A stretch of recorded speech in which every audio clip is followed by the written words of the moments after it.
വിശുദ്ധ യോഹന്നാൻ എഴുതിയ സുവിശേഷം അധ്യായം 11 വാക്യങ്ങൾ 1 മുതൽ 16 വരെ. ലാസറിന്റെ മരണം. ലാസർ എന്ന പേരായ ഒരുവൻ രോഗബാധിതനായി. ഇവൻ മറിയത്തിന്റെയും അവരുടെ സഹോദരിയായ മർത്തായുടെയും ഗ്രാമമായ ബഥാനിയായിൽ നിന്നുള്ളവനായിരുന്നു. ഈ മറിയമാണ് സുഗന്ധ തൈലം കൊണ്ട് കർത്താവിനെ പൂശുകയും തന്റെ തലമുടി കൊണ്ട് അവന്റെ പാദങ്ങൾ തുടയ്ക്കുകയും ചെയ്തത്. ഇവരുടെ സഹോദരൻ ലാസറാണ് രോഗബാധിതനായത്. കർത്താവേ, ഇതാ അങ്ങ് സ്നേഹിക്കുന്നവൻ രോഗിയായിരിക്കുന്നു എന്ന് പറയാൻ ആ സഹോദരിമാർ അവന്റെ അടുക്കിലേക്ക് ആളയച്ചു. അത് കേട്ടപ്പോൾ യേശു പറഞ്ഞു, ഈ രോഗം മരണത്തിൽ അവസാനിക്കാനുള്ളതല്ല, പ്രത്യുത ദൈവത്തിന്റെ മഹത്വത്തിനും അതുവഴി ദൈവപുത്രൻ മഹത്വം പ്രാപിക്കുന്നതിനും വേണ്ടിയുള്ളതാണ്. യേശു മർത്തായെയും അവരുടെ സഹോദരിയെയും ലാസറിനെയും സ്നേഹിച്ചിരുന്നു. എങ്കിലും അവൻ രോഗിയായി എന്ന് കേട്ടിട്ടും യേശു താൻ താമസിച്ചിരുന്ന സ്ഥലത്തു തന്നെ 2 ദിവസം കൂടി ചെലവഴിച്ചു. അനന്തരം അവൻ ശിഷ്യന്മാരോട് പറഞ്ഞു, നമുക്ക് വീണ്ടും യൂദയായിലേക്ക് പോകാം. ശിഷ്യന്മാർ ചോദിച്ചു, ഗുരു, യഹൂദർ ഇപ്പോൾ തന്നെ നിന്നെ കല്ലെറിയാൻ അന്വേഷിക്കുകയായിരുന്നല്ലോ, എന്നിട്ട് അങ്ങോട്ട് പോവുകയാണ്. യേശു പ്രതിവചിച്ചു, പകലിനെ 12 മണിക്കൂറില്ലേ? പകൽ നടക്കുന്നവൻ കാൽ തട്ടി വീഴുന്നില്ല. ഈ ലോകത്തിന്റെ പ്രകാശം അവൻ കാണുന്നു. രാത്രി നടക്കുന്നവൻ തട്ടി വീഴുന്നു, കാരണം അവന് പ്രകാശമില്ല.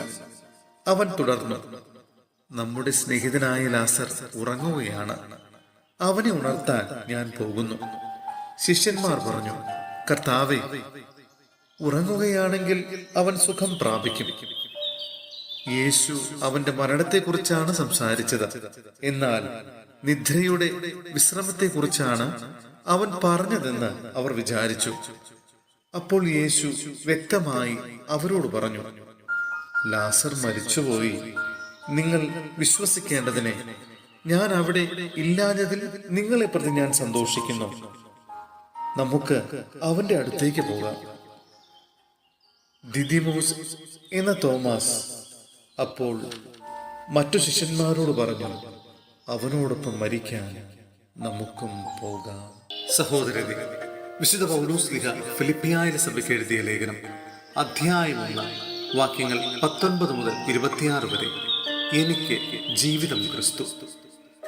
നിങ്ങളുടെ പ്രാർത്ഥനയാലും യേശു ക്രിസ്തുവിന്റെ ആത്മാവിന്റെ ദാനത്താലും ഇത് എനിക്ക് മോചനത്തിനായി പരിണമിക്കുമെന്ന് ഞാൻ അറിയുന്നു.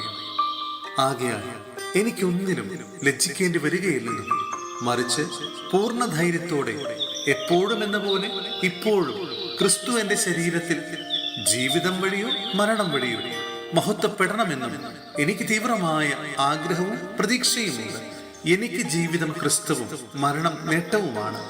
ശാരീരികമായി ഇനിയും ഞാൻ ജീവിക്കുകയാണെങ്കിൽ ഫലപ്രദമായി ജോലി ചെയ്യാൻ സാധിക്കും. എങ്കിലും ഏതാണ് തിരഞ്ഞെടുക്കേണ്ടതെന്ന് എനിക്ക് അറിഞ്ഞുകൂടാ. ഇവ രണ്ടിനുമിടയിൽ ഞാൻ ഞെരുങ്ങുന്നു.